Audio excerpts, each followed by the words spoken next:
You can see all of the Shia are in their temples around the world, screaming, Ya Ali Madad, Salawat. They love it. They eat it up for breakfast, lunch, and dinner. So this is not just some village person claiming this. He's the most followed scholar in the Shia community around the world. And this is definitely true, Daniel. So I want to know how you respond to this. Do you condemn istighatha and calling upon the dead as shirk? Is this kufr akbar? What do you understand this to be?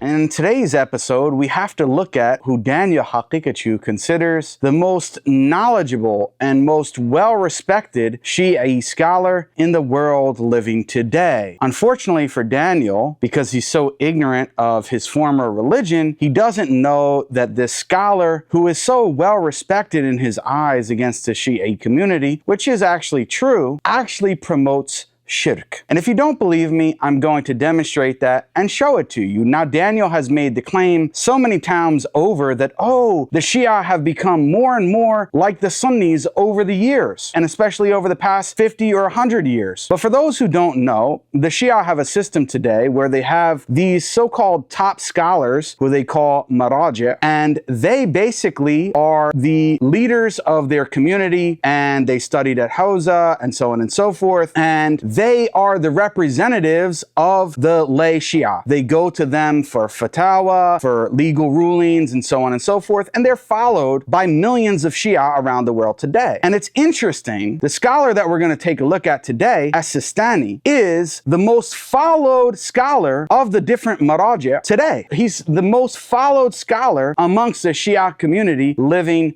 today. So they go to him for his fatwa, for his legal rulings, and so on and so forth. So this isn't like some random guy or neighbor down the street, or as Daniel claimed, some random village idiot somewhere in Iran spewing kufr. So now let's take a look at what Daniel actually says to see that I'm not misrepresenting him. He says, this is just a couple days ago, on October 9th of this year, just a couple days ago, he says, why is Israel now publicizing its plan to kill the Iraqi Ayatollah Ali al-Sistani, the most highly ranked 12er religious scholar in the world? Oh my God, so he's fighting so desperately and wondering why is Israel trying to attack and planning to kill Ayatollah al-Sistani? Why would they do that? He's the most highly ranked 12er religious scholar in the world. So as you can see, Daniel is endorsing him at least as the highest ranked 12er religious scholar, because Daniel said, look, if you want to prove to us what the Shia believe, show us from their ulama, show us from their grand ayatollahs. Don't show us from some village idiot hitting himself on the street in Iran or somewhere else. Don't do that. Show us from their actual biggest scholars. Okay, so I'm going to show you from their biggest scholar in the world, according to you, Daniel,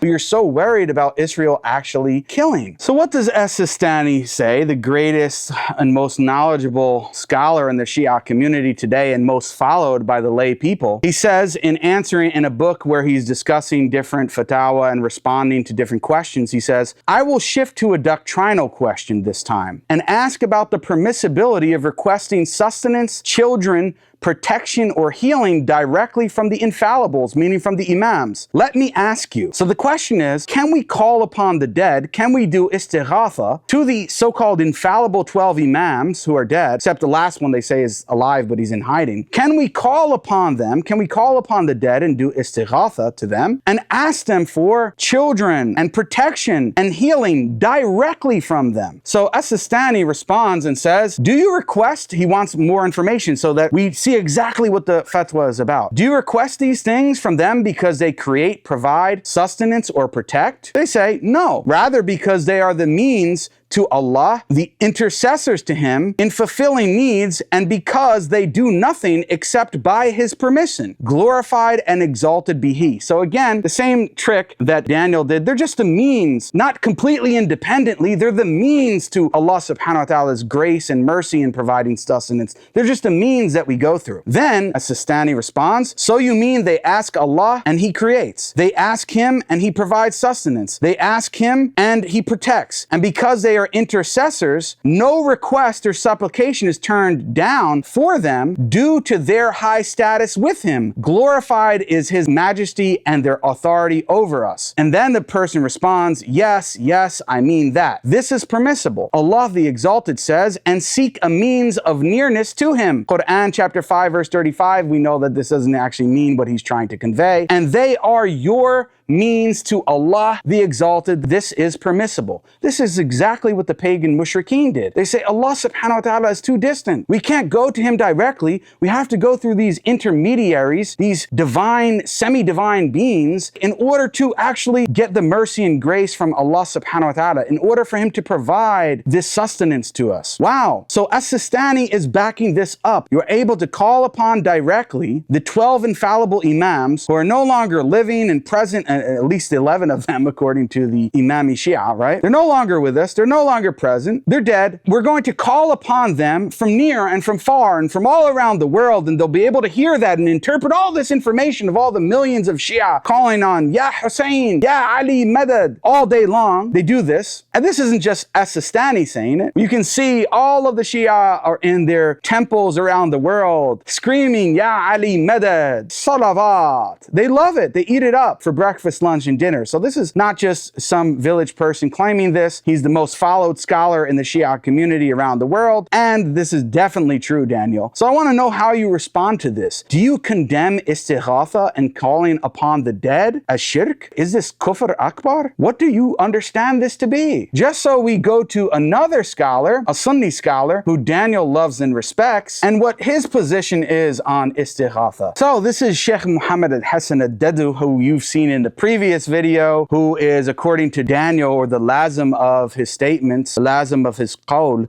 is that Sheikh Muhammad al-Hassan al-Dadu, who he's also said is, from the Sunni side, one of the most knowledgeable Sunni ulama today. And I've already mentioned that we don't necessarily agree with that statement, but because he's such a hujjah for Dan, what does he actually say about this issue, about istighatha? Let's take a look. جواب أن الاستغاثة والتوسل حكمان مختلفان، فالاستغاثة معناه نداؤه وإشراكه في الألوهية، وهذا شرك بالله سبحانه وتعالى من أعظم الشرك.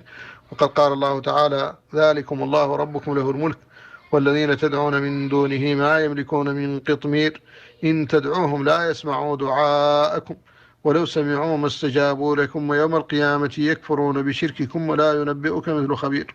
فالاستغاثة ممنوعة مطلقا، وهي من الشرك الأكبر المخرج من الملة إلا في حق من يجهل ذلك أو له مانع يمنعه من الردة. So he's very clear, right? He says that istighatha, calling upon the dead and asking things for them, like what this fatwa from al-Sistani is actually saying, it's kufr akbar. It is completely prohibited. But yet, the great Ayatollah al-Sistani, and he's not alone in this, most of their ulama permit this, and they say it's a good thing, actually are promoting shirk. So Daniel, when you say, oh, most people don't believe in this, most people don't do this, most of their ulama are saying this, the most followed scholar today amongst the Shia actually is saying this and promoting this. But wait, no. The lay people don't listen to them, right? Okay, then I guess they're not really listening to you either. If speakers and the fuqaha and the scholars amongst the Shia, they don't really have much say, then why are you even talking on the internet, Daniel? Nobody's listening to you. They're not listening to Sistani. They're not listening to Jake. So what are we all doing here? We're just wasting time. Be real. I would say even most Shia today are doing istighatha. They're calling upon the dead, asking for things, screaming, Ya Ali Madad, while they're hitting themselves and all this kind of stuff, right? This is what they're doing. So you're not fooling anyone, Daniel. But anyway, for those who are actually open and willing to hear what is being said, I hope that you found this video educational. If you did, please consider subscribing to the channel and hitting the notification bell so you get notified of future videos. Like, comment, subscribe, share this on your social media platforms. No matter how big or how small your reach is, it really does help with the algorithm. And if you guys want to go above and beyond and support the channel, then the best two ways to do so are to two pinned links at the top of the description of this video, as well as pinned in the comment section of this video. With that being said, guys, until next time, inshallah, assalamu alaikum wa rahmatullahi